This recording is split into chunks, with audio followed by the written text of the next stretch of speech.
नमः। ॐ कपालिन्यै नमः। ॐ कान्तायै नमः। ॐ कामदायै नमः। ॐ कामसुन्दर्यै नमः। ॐ कालरात्र्यै नमः। ॐ कालिकायै नमः। ॐ कालभैरवपूजितायै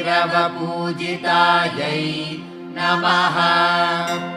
ॐ गुरुकुल्लायै नमः।